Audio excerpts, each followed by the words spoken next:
सिद्धांत। पहले इसको समझ लो फिर लिखते रहना।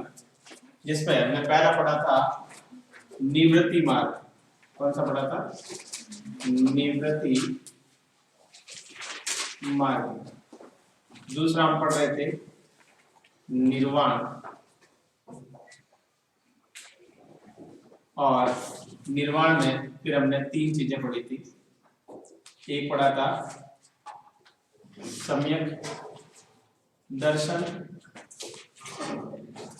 सम्यक ज्ञान और सम्यक चरित्र। पहले इसको समझ लो। सम्यक दर्शन को हमने पढ़ा था सत में विश्वास करना।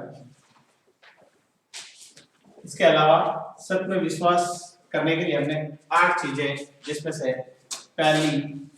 सबसे पहली जो चीज है वो है भ्रामक बातों से दूर रहना। भ्रामक का मतलब जानते हैं?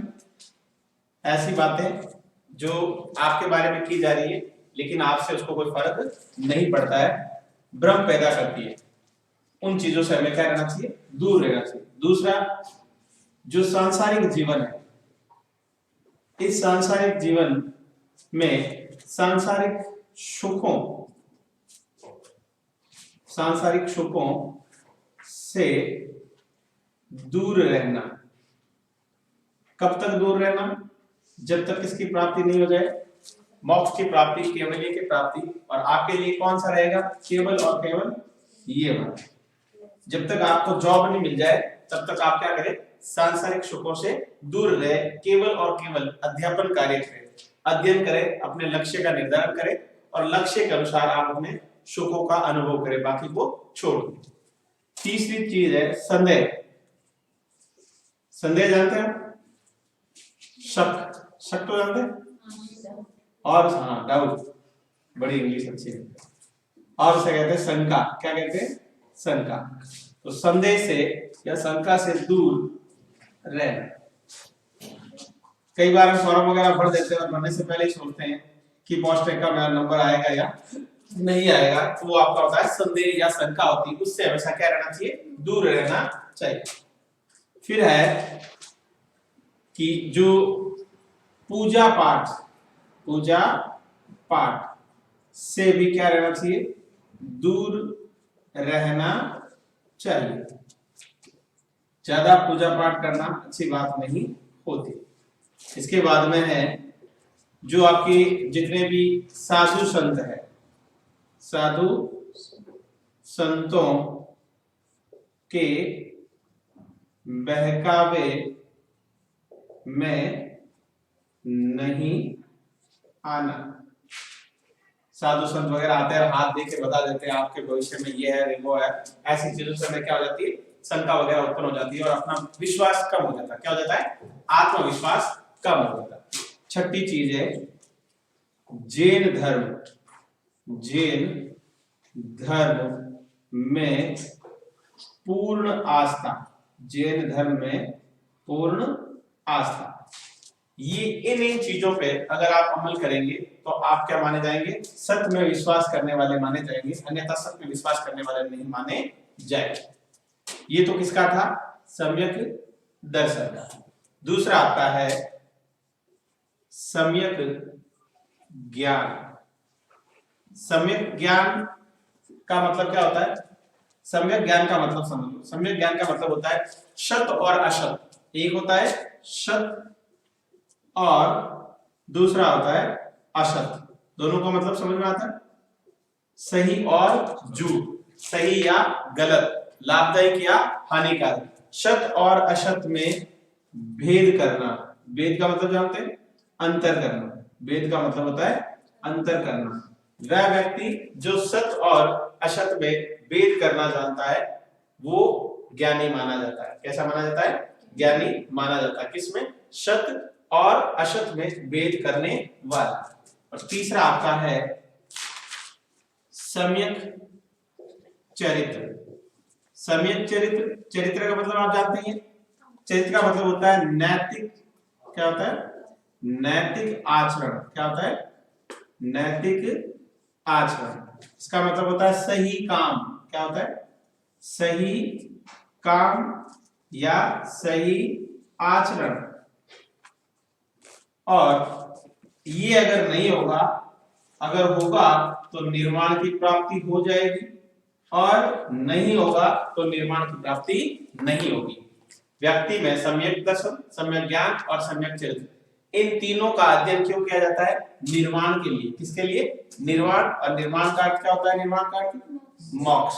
और मोक्ष का अर्थ हमने क्या बताया था, राग द्वेष के बंधन से मुक्त होना ही क्या कहलाता है, मोक्ष कहलाता है। और दूसरा मोक्ष किसे कहते हैं, और दूसरा मतलब होता है जन्म मरण के बंधन से मुक्त होना ही क्या कहलाता है, मोक्ष कहलाता है।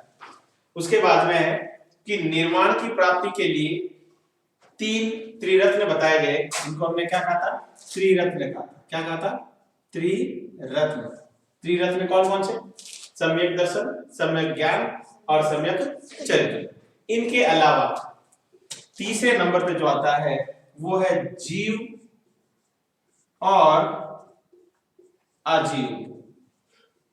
जीव और अजीव ये क्या चीज है, देखो जैन धर्म के अनुसार, जैन धर्म महावीर स्वामी दो तत्वों को महत्व देते हैं। दो तत्व है कौन सा, एक तो जीव, दूसरा अजीव।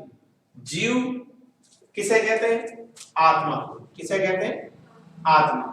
जीव का मतलब क्या होता है, आत्मा।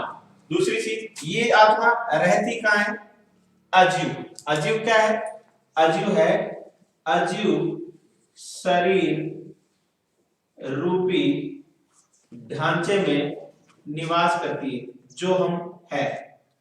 हमारे अंदर जो है वो जीव है, जिसको हम क्या कहते हैं, आत्मा कहते हैं। आत्मा का निवास स्थान कहाँ होता है, अजीव रूपी ढांचे में। कहाँ होता है, अजीव शरीर रूपी ढांचे में निवास करती है। अब देखो ये जैन धर्म किस में विश्वास करता है, जीव में विश्वास करता है। जीव का मतलब क्या हो गया, आत्मा।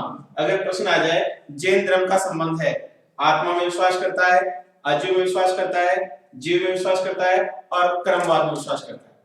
सभी में करता है, किसमें करता है, सभी में करता है। यानी इन्होंने जीव को ही क्या माना, ईश्वर माना। क्या माना, ईश्वर। यानी आत्मा को क्या माना, ईश्वर माना। आत्मा ही क्या है, ईश्वर है। आत्मा ही ईश्वर है, अर्थात ईश्वर में विश्वास करता है। ईश्वर में विश्वास करता है कौन, जैन धर्म। कई बार प्रश्न पूछा जाता है जैन धर्म आत्मा में विश्वास करता है, अर्थात जैन धर्म की जीव अजीव रूपी ढांचे में समाहित रहता है। कथन और कारण दोनों है या नहीं है। तो जीव को ही आत्मा कहा गया और आत्मा को ही क्या कहा गया, ईश्वर कहा गया। अर्थात आत्मा है जो अजीव शरीर रूपी ढांचे में निवास करती है, अर्थात जीव ही आत्मा है और आत्मा ही ईश्वर है। अर्थात जैन धर्म ईश्वर को मानता है, लेकिन ईश्वर को पूर्ण रूप से नहीं मानता है। क्यों नहीं मानता, बता सकता है? जैन धर्म पूर्ण रूप से इसको नहीं मानता। क्यों नहीं मानता, अभी बताता हूं। तीसरी चीज देखो, तीन हो गए। चौथा है अनेकांतवाद। क्या है, अनेकांतवाद। इसी को कहते हैं सयादवाद। क्या कहते हैं, सयादवाद। अनेकांतवाद का मतलब होता है किसी भी, किसके अनुसार, जैन दर्शन के अनुसार। किसके अनुसार, जैन दर्शन का मतलब आप जानते हैं, जैन दर्शन का मतलब क्या होता है, महावीर स्वामी द्वारा दी गई शिक्षाएं, महावीर स्वामी के सिद्धांत, महावीर स्वामी के उपदेश, उन सभी को हम क्या कहेंगे, जैन दर्शन। तो जैन दर्शन के अनुसार, हमेशा इनवर्टेड कॉमा का मतलब होता है के अनुसार, हमेशा क्या होता है, के अनुसार। तो जैन दर्शन के अनुसार किसी भी वस्तु के, किसी भी वस्तु के अनेक रूप होते हैं। क्या आप इससे सहमत है या नहीं? होते या नहीं होते ये बताइए। किसी भी वस्तु के अनेक रूप होते हैं या नहीं होते? होते हैं। कैसे होते हैं? मान लीजिए इसी को देख लो आप, इसे क्या कहते हैं? मार्कर कहते हैं। अब इस मार्कर के बारे में प्रत्येक व्यक्ति की अलग अलग राय होगी, लंबाई के बारे में, मोटाई के बारे में, चौड़ाई के बारे में, चलने के बारे में, इंक के बारे में, या कितनी प्राइस है, अच्छा है या नहीं है। यानी एक ही वस्तु के बारे में प्रत्येक व्यक्ति में वस्तु के क्या होते हैं? अनेक रूप होते हैं। अनेक रूप होते हैं, इसीलिए अनेकांतवाद कहा जाता है। और इसका कई बार पुलिस स्टेशन में तो प्रश्न आता ही रहता है, अनेकांतवाद का संबंध है, धर्म पूछ लेता है। तो 4 धर्म के नाम दीजिएगा, किससे होगा? जैन धर्म। अनेकांतवाद नहीं देखिए और क्या कह सकता है? सयादवाद। तो सयादवाद का संबंध भी किससे? ये नहीं होता तो इसकी जगह एक और नाम होता है, वो है सप्तभंगीय।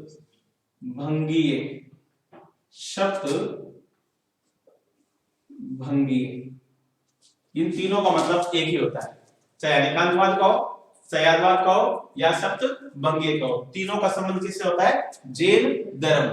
अनेकांतवाद का मतलब होता है जैन दर्शन के अनुसार किसी भी वस्तु के क्या होते हैं? अनेक रूप होते हैं। मुझे एक चीज बताओ, क्या इन सभी रूपों को सामान्य प्राणी समझ सकता है? क्या समझ सकता है?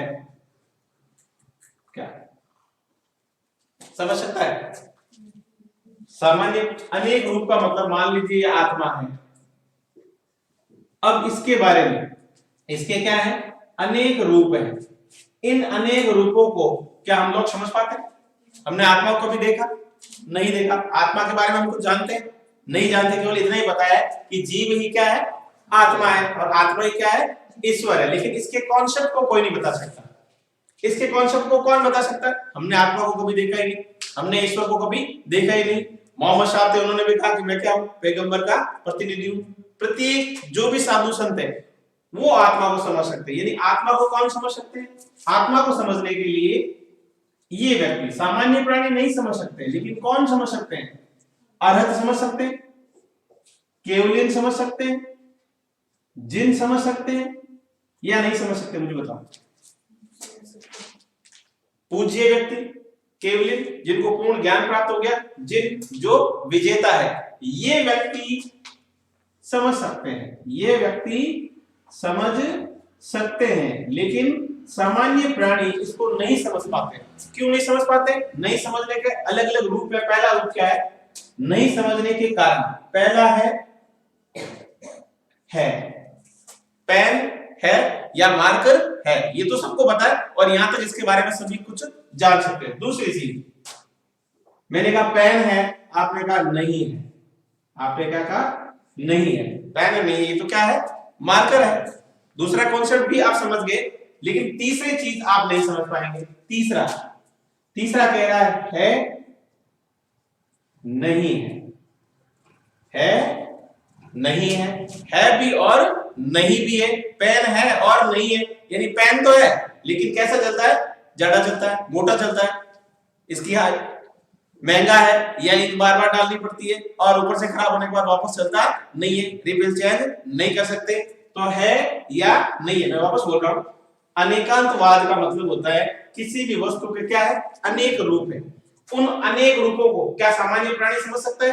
नहीं समझ सकता। सामान्य प्राणी नहीं समझ सकता। तो कौन समझ सकता है इनको?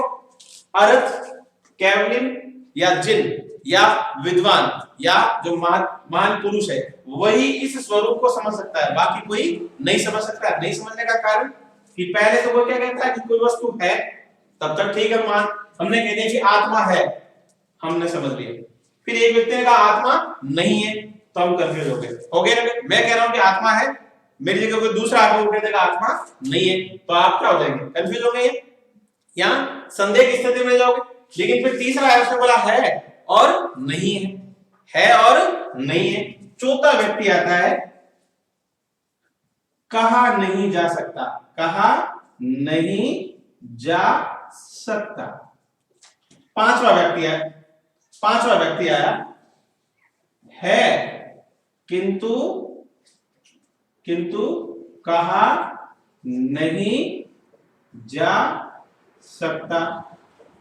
छठा व्यक्ति आया, नहीं है और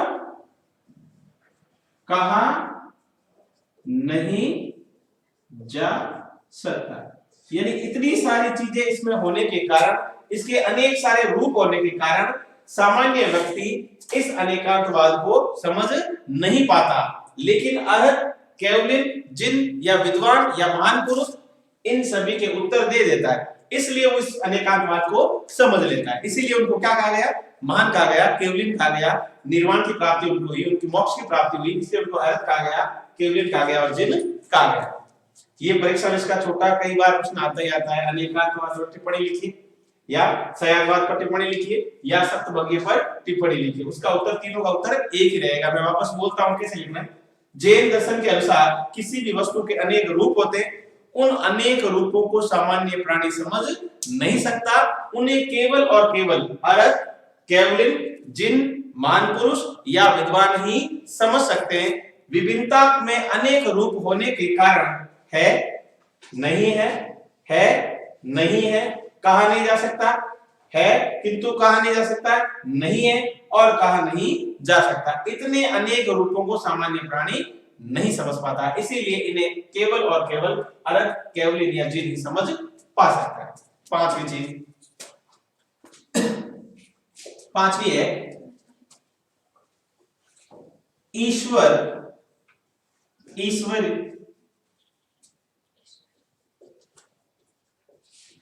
ईश्वर संबंधी विचार, ईश्वर संबंधी विचार। आप बताओ, क्या जैन धर्म ईश्वर पर विश्वास करता है? केवल किस में विश्वास करता है? मैंने यहां लिखा आत्मा ही ईश्वर है, अर्थात ईश्वर में विश्वास करता है। किसके अनुसार? आत्मा होगी तब वो विश्वास करेगा। ईश्वर में विश्वास करता है, नहीं करता है। ध्यान से सुनना, किस में विश्वास करता है? आत्मा में। आत्मा को माना क्या इन्होंने? ईश्वर माना, लेकिन वो ईश्वर में विश्वास नहीं कर रहा। वो विश्वास किस में कर रहा है? आत्मा में कर रहा है। क्यों कर रहा है आत्मा में? क्योंकि आत्मा कहाँ रहती? हमारे अजीव शरीर रूपी ढांचे में निवास करती है, इसीलिए वो आत्मा को तो मानता है, लेकिन आत्मा को ईश्वर मानता है, लेकिन ईश्वर में विश्वास बिल्कुल भी नहीं करता। आत्मा में ही विश्वास करता है। प्रश्न आ जाए, क्या जैन धर्म किस में? ईश्वर में विश्वास करता है क्या? नहीं करता। जैन धर्म ईश्वर में बिल्कुल विश्वास नहीं करता, केवल किस में विश्वास करता है? आत्मा में। क्यों करता है? क्योंकि आत्मा कहाँ रहती है? अजीव शरीर रूपी ढांचे में निवास करती है, इसलिए वो आत्मा में विश्वास करता है। लेकिन ये पूछा जाए कि क्या जैन धर्म आत्मा को ईश्वर मानता है, तो आप कहोगे हाँ, आत्मा को ईश्वर मानता है, लेकिन ईश्वर में विश्वास बिल्कुल भी नहीं करता। ईश्वर संबंधी विचार क्या है?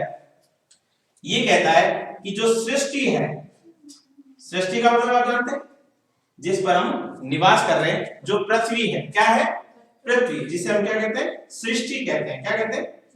इस सृष्टि का निर्माण ईश्वर ने नहीं किया, ईश्वर ने नहीं किया।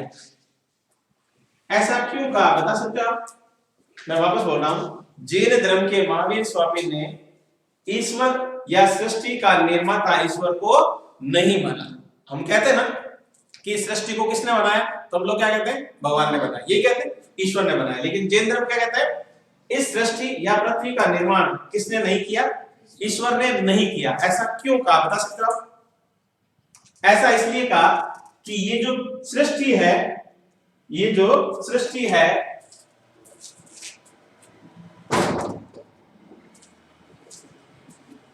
सृष्टि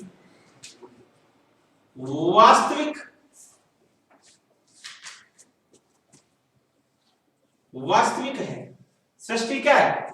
वास्तविक है। वास्तविक का मतलब ये हुआ कि ये सृष्टि कभी समाप्त हुई नहीं। ये सृष्टि कभी समाप्त हुई नहीं, तो हम कैसे कहेंगे इसका निर्माण ईश्वर ने किया? भाई सृष्टि कभी समाप्त हुई नहीं, सृष्टि का कभी प्रलय हुआ ही नहीं, तो हम कैसे मान ले कि इस सृष्टि का निर्माण किसने किया?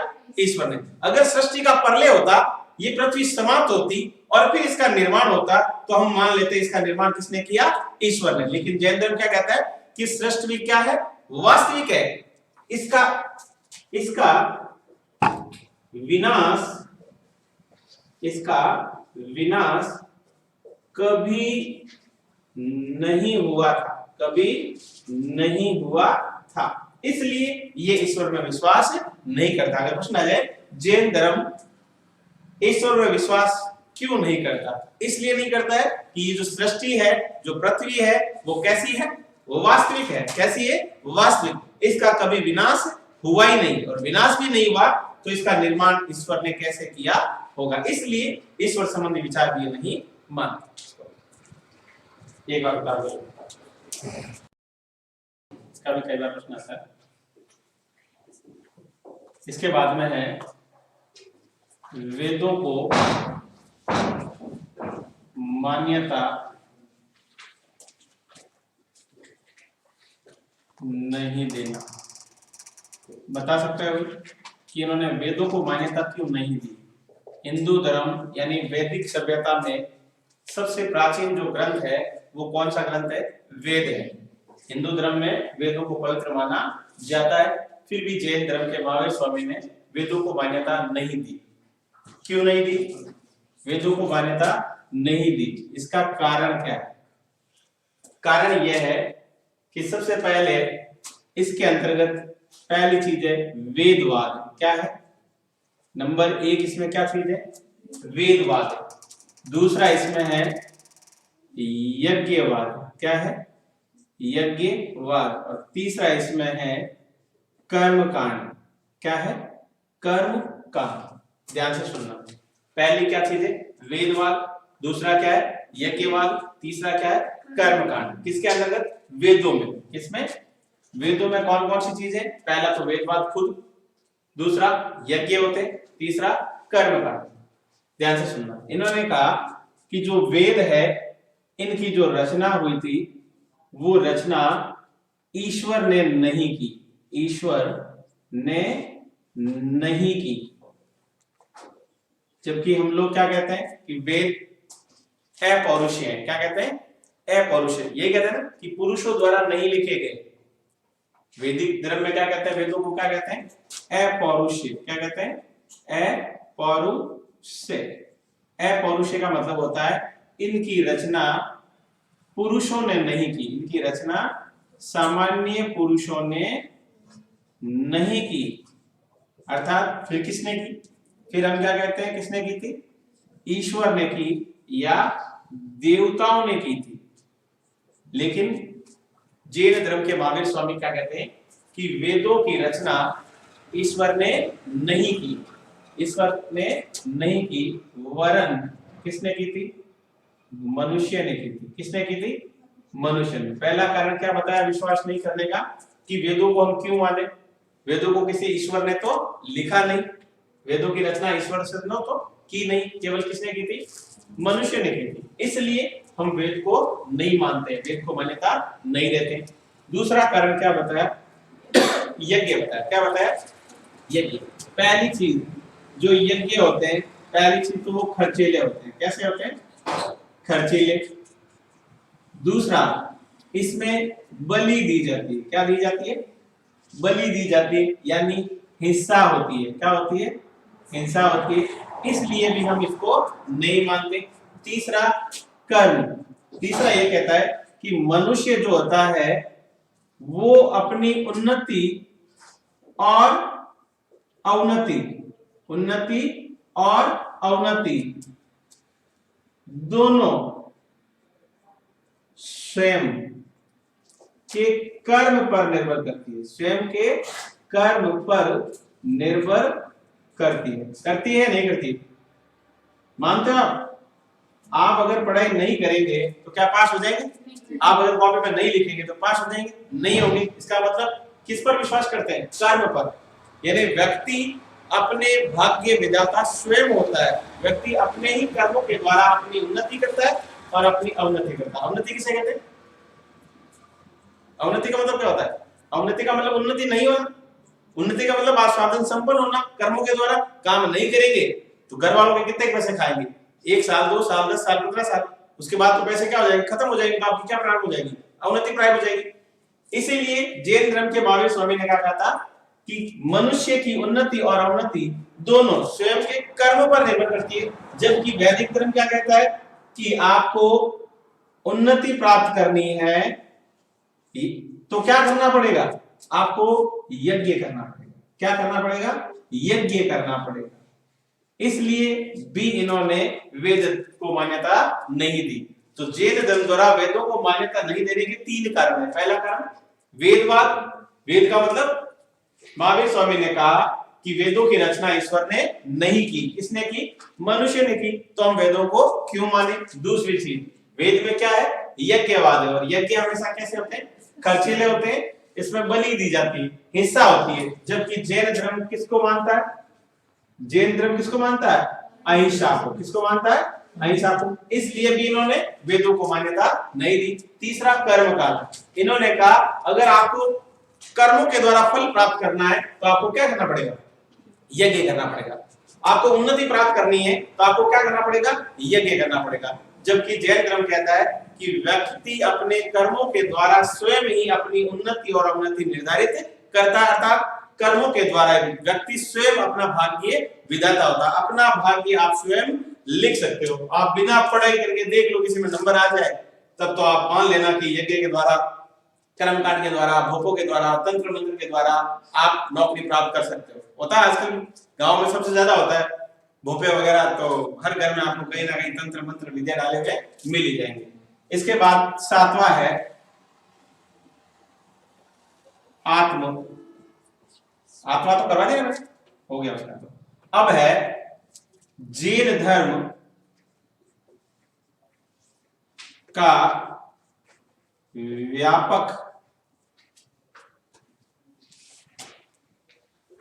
नहीं फैलने के कारण, यानी जैन धर्म जो है वो व्यापक क्यों नहीं फैला। हिंदू धर्म जितना फैला हुआ है उतना ये क्यों नहीं फैला। रटना नहीं, केवल इसको समझना। पहली चीज को समझ लो, ये भारत है, ये भारत है, और इस भारत में 6ठी शताब्दी में, कौन सी शताब्दी में, 6ठी शताब्दी में, कौन सी शताब्दी, 6ठी शताब्दी, क्या केवल एक ही धर्म था, एक ही धर्म था क्या, नहीं था ना। कौन कौन से धर्म थे, बौद्ध धर्म भी था, जैन धर्म भी था, इस्लाम धर्म भी था, और हिंदू धर्म भी था। इतने सारे धर्म थे। इन धर्मों के कारण इस धर्म का व्यापक प्रचार प्रसार नहीं हुआ, ये ज्यादा नहीं फैले। जैन धर्म का व्यापक नहीं फैलने के कारण, व्यापक मतलब बड़े स्तर पर। हिंदू धर्म की संख्या भारत में ज्यादा है, जैन धर्म की संख्या केवल 0.1% ही। ऐसा क्यों हुआ, ऐसा इसलिए हुआ, इसकी वजह से, यानी पहला कारण था इसके समकालीन कौन सा धर्म था, बौद्ध धर्म था। कौन था, बौद्ध धर्म। तो बौद्ध धर्म की तुलना में, बौद्ध धर्म की तुलना में जैन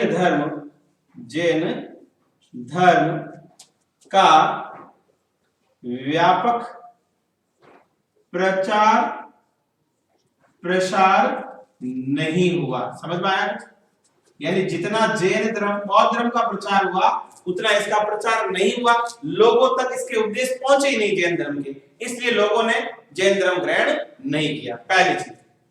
दूसरी चीज, दार्शनिक प्रधानता। दार्शनिक प्रधानता का मतलब वो समझ सकता है जिसको अनेकांशवाद समझ में आया।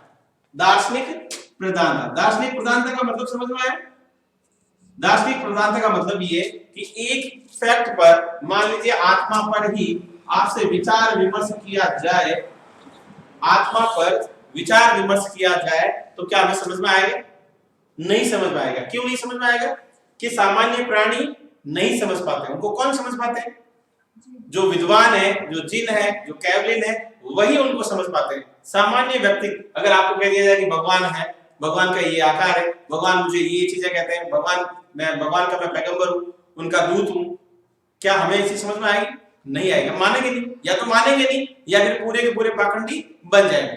ज्यादातर लोग पाखंडी होते हैं, तिलक लगाना, लंबे करना, आपको नहीं कह रहा, ऐसा किसी तिलक लगाया कहने को गया, किसी को नहीं कह रहा, बता जनरली। अब देखो दार्शनिकता का मतलब हुआ ऐसे रहस्य जो हर किसी को समझ में नहीं आए। अगर मैं संस्कृत में श्लोक पढ़ा दूं तो क्या समझ में आएगा आपको? नहीं आएगा। पहली चीज, जो दार्शनिक थे वो दार्शनिकों की जो भाषा थी वो कठिन थी। भाषा क्या थी? कठिन थी। और उनके जो तत्व थे वो भी अनोखे थे, निराले, अलग अलग वस्तुओं पर वो विचार विमर्श करते और व्याख्यान देते जो सामान्य जनता को समझ में नहीं आता। कई बार गांव में प्रोग्राम होता है और कोई भजन वगैरह गाने वाला होता है, अच्छा नहीं गाता है, तो सब लोग क्या करते हैं? उठ कर चले जाते हैं। और जैसे ही कोई डांस करने वाली आ जाती है, सारे सारे बैठ के बात आते ही नहीं आते। ये जनरल सी बात है या नहीं है? ऐसे कैसे यही दार्शनिक व्यक्ति अपने प्रवचन कठिन क्लिष्ट भाषा में सुनाते हैं जो सामान्य भाषा लोगों को समझ में नहीं आता है, और सामान्य लोगों को समझ में नहीं आएगा तो बोलेंगे अच्छा नहीं है। इसलिए भी जैन धर्म ज्यादा फैला नहीं था। किसके कारण? दार्शनिक प्रधानता के कारण जैन धर्म का प्रचार नहीं हुआ। तीसरा कारण क्या था? तीसरा ये था जाति प्रथा का पुनः प्रवेश। मैंने आपको पहले बताया महावीर स्वामी हमेशा ही किसका विरोध करते थे? जाति का, जाति प्रथा का हमेशा ही क्या करते थे? विरोध करते थे। लेकिन जैसे ही महावीर स्वामी की मृत्यु हुई, जाति प्रथा वापस फैल गई। जाति के समूह के लोगों को ही जैन धर्म में स्थान दिया गया। जैन धर्म ज्यादातर कौन से लोग हैं? केवल जैन धर्म के लोग। बाकी कोई धर्म के व्यक्ति को आपने सुना क्या इसने जैन धर्म ग्रहण किया? नहीं किया। क्यों नहीं किया? जाति प्रथा के विरोध के कारण। पहले विरोध किया था तो सभी जातियों के लोगों ने जैन धर्म को स्वीकार किया, लेकिन जैसे महावीर स्वामी की मृत्यु हुई, मृत्यु के बाद जाति प्रथा पुनः फैल गई जैन धर्म में। इसलिए बाकी जाति के लोगों को जैन धर्म ग्रहण करने की अनुमति नहीं दी गई। इसके लिए भी व्यापक फैलने का कारण था, ज्यादा फैला नहीं था। चौथी चीज, जो ब्राह्मण धर्म था, ब्राह्मण धर्म था, ब्राह्मण धर्म की कुरीतियां, ब्राह्मण धर्म की कुरीतियां जैन धर्म में घुस गई। समझ में आया कुछ? जैसे जैन धर्म में कोई संस्कार वगैरह नहीं होते थे। आप पता, हमारे हिंदू धर्म में संस्कार होते हैं, कितने होते हैं? 16। उन संस्कारों का कोई मतलब है क्या? कोई मतलब नहीं, कोई मतलब नहीं। महिलाएं व्रत रखती है, करवा चौथ में मेरा पति मरे नहीं, और नहीं करेगी उसका मरेगा नहीं क्या? नहीं, उसका भी नहीं मरेगा। जो करेगा उसका भी नहीं मरेगा, नहीं करेगा उसका भी नहीं मरेगा। और दारू पिएगा तो 50 करवा चौथ को लोगों तो साल 2 साल 5 साल में मरना ही मरना, रोक सकते हैं उसका कोई? तो संस्कारों का कोई मतलब है क्या? मुझे एक चीज बताओ, जो गरीब लोग हैं जिनके पास संस्कार करने के पैसे ही नहीं है, तो क्या उनका लड़का आईएएस नहीं बनता है क्या? बनता है ना। गरीब के भी यहाँ भी क्यों बनते हैं? यानी संस्कारों का कोई महत्व नहीं था। लेकिन जैन धर्म में पहले संस्कारों का विरोध किया गया, लेकिन जैसे ही महावीर स्वामी की मृत्यु हुई उसमें क्या क्या घुस गया? नंबर 1 भक्तिवाद घुस गया। क्या घुस गया? भक्तिवाद। दूसरा क्या घुस गया? देवी देवता आ गए। इसमें भी क्या आ गए? इसमें भी देवी देवताएं आ गए। इसमें भी पूजा पाठ प्रारंभ हो गया। क्या हो गया? पूजा पाठ प्रारंभ हो गया था। इसमें ही जाति प्रथा आ गई थी, इनमें ही जाति प्रथा आ गई थी, इन्हीं में संस्कार आ गए थे। क्या आ गए थे? संस्कार। ये पहले नहीं थे। इन सभी का, भक्तिवाद का, देवी देवताओं का, पूजा पाठ का, जाति प्रथा का, संस्कार का, महावीर स्वामी ने हमेशा क्या किया था? विरोध किया था। लेकिन जैसे ही महावीर स्वामी की मृत्यु हुई, जो हमारे ब्राह्मण धर्म यानी हिंदू धर्म में जो कुरीतियां थी, ये सारी की सारी किसमें आ गई? जैन धर्म में आ गई। तो दोनों धर्मों में कुछ अंतर रहा क्या? नहीं अंतर रहा। तो बोला जहां है वही ठीक, हिंदू है वो हिंदू ही बने रहे, जो जैन है वो जैन ही बने रहे। वरना इसमें अच्छाई थी, इसलिए हिंदू धर्म का धीरे धीरे पतन होने लग गया था और जैन और बौद्ध धर्म चरमोत्कर्ष पहुंच गया था। लेकिन सेम ब्राह्मण धर्म की जैसी जैसी कुरीतियां इस धर्म में आ गई, इसलिए भी ये धर्म व्यापक स्तर पर फैला नहीं, कम ही लोग उसको ग्रहण कर पाए थे। इसके बाद में है जैन संघ। जैन संघ जानते हैं ना? जैन संघों में वैधानिक व्यवस्था का अभाव। ये लाइन समझ में आई? वैधानिक किसे कहते हैं पहले ये बताओ। वैधानिक का मतलब क्या होता है? वैधानिक का मतलब होता है कानून। क्या होता है? कानून। प्रत्येक संघ में कानून होते हैं, उन्हीं के अनुसार आप विद्यालय मान लीजिए, विद्यालय संघ मान लीजिए, यहाँ आओगे तो आपको अनुशासन में रहना पड़ेगा, अनुशासन में पढ़ना पड़ेगा, यूनिफॉर्म में आना पड़ेगा, टाइम पे आना पड़ेगा, छुट्टी के समय जा सकते हो, आप पहले नहीं जा सकते, वो होते कानून। उसी तरह जैन संघ जहाँ बौद्ध भिक्षु और भिक्षुणी, श्रावक और श्रावणी निवास करती थी, उनके लिए नियम बनाए गए थे कि जल्दी उठना पड़ेगा, पूजा पाठ करना पड़ेगा, सारी की सारी एक वैधानिक व्यवस्थाएं थी। उस व्यवस्था को उन्होंने क्या कर दिया? समाप्त कर दिया। कानूनों का अभाव हो गया। जब जैन संघ में आओ और जब चाहो जाओ, भोजन करो तो ठीक, नहीं करो तो ठीक, ब्राह्मण धर्मों की तरह सुख सुविधाओं से संपन्न जीवन जीने लग गए थे। जबकि जैन धर्म में पहले भी कहा था कि सुख का जैन धर्म में कोई स्थान नहीं है।